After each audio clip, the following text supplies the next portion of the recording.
자, 저번 시간에는 손절과 익절 절반 매도 방법이 왜 중요한지, 안정적으로 투자하기 위해서 왜 필요하고, 이걸로 인해서 부담 없이 투자가 가능한지에 대해서 설명을 드렸습니다. 그리고 오를 때 대응 방법도 알아보았습니다. 1편 영상 링크는 영상 마지막 부분에서 나오도록 설정을 해놓겠습니다. 이번 영상에서는 매도 방법, 오를 때가 아닌 반응이 없을 때와 내릴 때에 대해서 설명을 드리겠습니다. 사람마다 생각은 다 다르며 주식을 매수하는 타이밍과 조건도 다 다릅니다. 떨어질 때 사는 사람과 오를 때 사는 사람, 아니면 조용할 때 사는 사람 등 사람마다 생각이 다 똑같을 수는 없습니다. 하지만 누구든 어떤 자리에서 매수할 때는 그 사람의 기준으로 신중하게 매수를 하게 됩니다.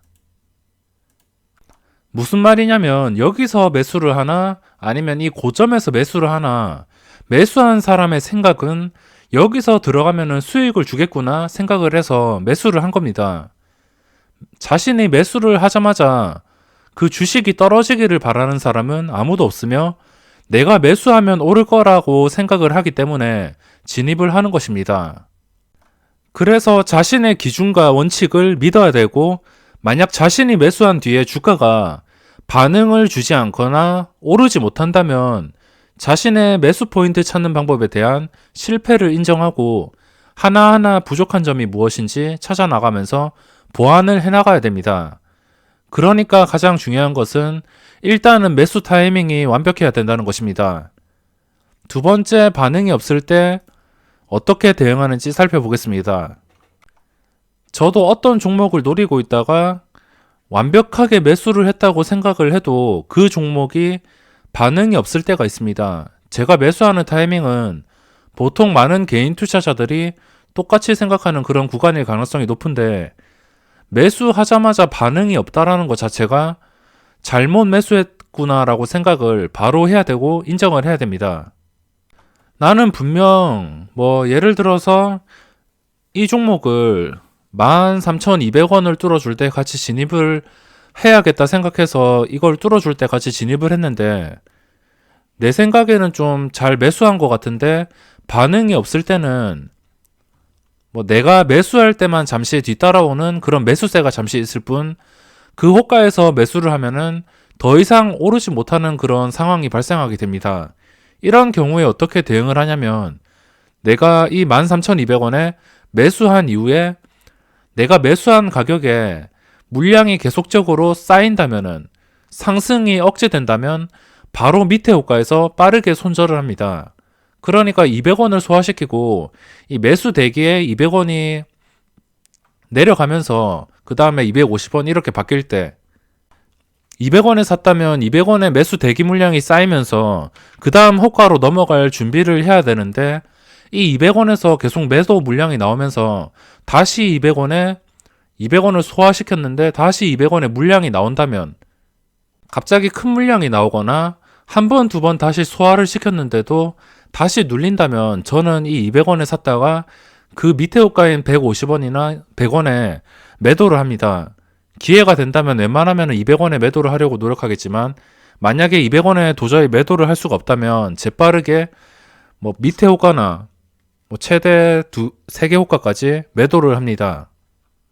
첫 번째 오를 때 설명에서는 내가 이 주식을 이 가격에 사면은 이걸 탄력을 받아서 오르게 되는데, 올랐다가 다시 내 매수가까지 내려올 것 같으면은 자신의 매수가에 다시 던질 수 있기 때문에 충분히 매도할 기회가 있습니다. 그래서 본전에 손절하고선 도망갈 수 있지만, 반응을 주지 않는다면은 본전에서 최대 3개 호가 그 이상이 될 수도 있습니다. 빠른 판단이 중요하고, 실패했다는 것을 인정하고 다른 종목을 찾아다니면서 기회를 노려봐야 됩니다. 아니면은 내가 매도하자마자 또 신기하게 내 계좌를 보고 매매를 하는지 그런 기분이 드는데, 내가 매도하자마자 오르는 경우도 있습니다. 그럴 경우에는 무리해서 추격 매수를 할 필요는 없고, 오르다가 상승 탄력이 끊길 때 시점에서 그 상승했던 자리를 유지시켜 줄 때 조금 더 높은 가격에 재진입을 할 수는 있습니다. 하지만 내가 매도하자마자 오른다고 흥분해가지고 다시 매수를 한다면 다시 물릴 가능성이 높습니다. 그러니까 이런 경우죠. 주가가 내려가다가 내가 여기서 매수를 했습니다. 매수를 했다가 반응을 주지 않고선 이렇게 내려가니까 바로 손절합니다. 손절하자마자 이런 식으로 양봉이 뜨게 되는데 여기서 흥분해가지고 추격 매수를 한다면은 이런 식으로 물릴 가능성이 높습니다. 그래서 여기서 어떻게 대응을 또 하냐면 내가 손절하자마자 다시 오르면은 일단 오른 자리에서 그 오른 자리를 조금 여유 있게 지켜주는 것을 확인을 해야 됩니다. 하지만 그 오른 자리를 유지시켜 주지 못한다면 다시 주가가 제자리로 돌아갈 수 있는 그런 확률이 높습니다. 그러니까 어떤 종목을 어떤 상황에서 매매를 하던 간에 원칙대로 하는 게 가장 중요하지, 흥분해가지고 그냥 추격 매수하고 좀 원칙을 깨버린다면은 감당할 수 없는 손실이 발생할 수 있습니다. 거기에다가 내동매매까지 추가가 된다면 그 하루 동안 잃어버린 돈을 회복하기 위해서 며칠 동안 고생을 해야 될 수도 있습니다. 그리고 중요한 내릴 때, 내가 매수하자마자 내릴 때, 개인 투자자들이 가장 많이 겪는 현상입니다. 내릴 때는 어떻게 대응을 하냐면 주식시장에서 항상 많은 변수들과 상황이 존재하기 때문에 교과서처럼 한 가지만 정해놓고 대응하기가 쉽지는 않습니다.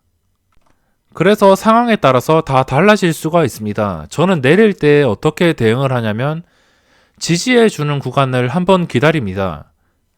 저의 최대 손절 기준은 3%까지인데 심할 경우에는 마이너스 5%까지 손절을 하는 경우가 있습니다. 하지만 마이너스 5%를 손절하는 경우는 신규주를 고점에서 잘못 잡거나 아니면 VI 종목을 잘못 잡거나 치명적인 실수를 하지 않는 이상은 마이너스 5% 손절은 거의 없는 편입니다. 제가 10번을 손절하면 이 10번 손절 중에서 한 7번, 6, 7번은 본전에 손절을 하고 그리고 나머지 2개, 3개는 그냥 마이너스 1% 정도, 그리고 나머지 한 개, 2개, 한 개, 2개쯤 되겠네요. 한 개, 2개쯤은 마이너스 2%에서 마이너스 3%, 마이너스 5%까지는 거의 없습니다. 제가 매수하는 가격은 생각을 하고 원칙적으로 들어간 것이기 때문에 주가가 반응해 줄 가능성이 매우 높은 자리를 선택을 합니다. 그래서 들어간 뒤에는 반응해 줄 가능성이 매우 높다고 생각을 하는데 만약 내가 매수하자마자 내린다면 이건 분명히 나의 실수라는 것을 인정하고 곧바로 판단을 해서 손절을 대기해야 됩니다. 이건 금액별로 나뉠 수가 있는데 매수한 금액이 그래도 부담스럽지 않는 상황이라면 일단 한번 지지를 해줄 때까지는 기다립니다. 하지만 매수한 금액이 좀 큰 편이고 만약에 여기서 손실을 볼 경우에 타격을 크게 입는 편이라면 매수하자마자 바로 내릴 때 마이너스 1% 정도에서 빠르게 절반을 손절해 줍니다. 그러니까 작은 물량이 아니고 큰 물량을 지금 현재가에서 매수를 하였습니다. 자신있게 큰 물량을 현재가에 매수를 하였는데 여기서 바로 내려버린다면 마이너스 1%쯤에서 절반을 바로 매도를 합니다. 그 판단력이 결코 쉽지는 않습니다. 물량이 크기 때문에 바로 내려버리면 몇 초 만에 손절하기가 정말 쉽지가 않습니다. 스캘핑 그런 경험이 없으신 분들은 매수하자마자 일단 내리더라도 무조건 버티자는 시기이기 때문에 몇 초 만에 손절을 할 수도 없습니다. 심하면은 이 방법이 매수하자마자 10초 만에 손절을 하는 경우도 있습니다. 일단 반을 덜어내면은 물론 적은 금액이면은 일단 지지까지 기다려 보겠지만 큰 금액이라면은 그 큰 금액이 내가 매수하자마자 반응을 주지 않고선 오르지 못했다는 것 자체가 실수이기 때문에 빠르게 대응을 해야 된다는 것입니다. 그 큰 금액이 만약 손실이 나면은 그 손실금을 메꾸기 위해서 고생을 할 수 있기 때문입니다. 그럼 그 지지해주는 구간이 무엇이냐면 주식을 바로 매수하고 바로 내린다면 주가가 끝까지 떨어지는 경우는 드뭅니다. 한 방에 변동성이 심해서 급하게 오르는 것을 고점에서 추격 매수해서 잡은 게 아니라면 주가가 끝없이 떨어지지는 않고 중간중간에 떨어지면서 브레이크가 걸리게 됩니다. 이 구간을 예로 설명을 드리겠습니다. 예를 들어서 이렇게 추격 매수는 좀 잘 안 하는 편이고 원하는 가격을 뚫어줘야지 매수하는 편이긴 하지만 여기서 매수를 어떤 구간에서 설명을 해도 상관없습니다. 여기서 매수를 했다가 물려서 떨어지는 도중에 여기서 지지가 걸립니다. 12,600원이 저가죠. 여기까지 떨어지다가 지지가 걸렸습니다. 여기서 지지해주고 다시 올라갑니다. 그러면 여기서 매수가가 이 정도라고 치면은 매수가가 이 정도고 여기까지 내려갈 때까지 한번 지지가 나올 때까지 버팁니다. 이게 어디까지 떨어지는지는 알 수가 없지만 보통은 한 1%에서 많으면 3%까지는 떨어지는 것 같습니다. 버티면 일단 이 버틴 시점부터 다시 매수세가 들어오는데 그 매수세가 들어오는 것을 잘 확인해야 됩니다. 적당한 매수 대기 물량이 쌓이면서 한호가 안정적으로 잡아먹으면서 자신의 매수가 근처까지 오른다면은 욕심 없이 손실을 봤던 그 종목을 그냥 본전에 털어버릴 수도 있습니다. 본전에 못 털고선 그냥 상승할 때까지 기다리겠다 싶으면은 탄력이 끊기는 시점까지는 보유를 할 수 있습니다. 지지해 주는 구간이 나오면 대응을 해줘야 되는데 지지해 주는 구간이 일단 나오면 나의 매수가를 기준으로 살펴봐야 됩니다. 어떤 사람은 여기서 매수했을 수도 있고 어떤 사람은 여기 사람마다 다 다르기 때문에 자신의 매수가를 기준으로 보셔야 됩니다. 여기서 매수했다고 치면은 이 매수가가 기준이 되는 것이고 지지를 해주는 순간부터는 매수세가 붙으면서 자연스럽게 주가가 올라와야 됩니다. 하지만 올라오는 도중에 탄력을 잃고선 실패를 한다면 이 지지해줬던 저점을 다시 깨면서 계단식 하락으로 흘러갈 수 있습니다. 그러니까 여기서는 빠르게 탄력이 끊길 때 매도를 하거나 여기서 만약에 지지해준 가격을 다시 깨버린다면은 이 저점 근처나 아니면 저점에서 이 12,600원을 깰 때 같이 손절을 해줘야 됩니다. 이렇게 잘 오르다가도 내 매수가에 두꺼운 물량이 쌓이고 상승이 억제돼 버린다면 무엇인가 잘못된 것이기 때문에 탄력이 끊길 때 손절을 해주는 게 가장 중요합니다. 개인 투자자들은 손절하는 거 결코 쉽지가 않습니다. 그냥 물리는 순간 강제 장투를 하시는 분들이 대부분일 것이고 다시 오르겠지, 다시 본전 오겠지라고 생각을 하시는 분들이 대다수일 겁니다.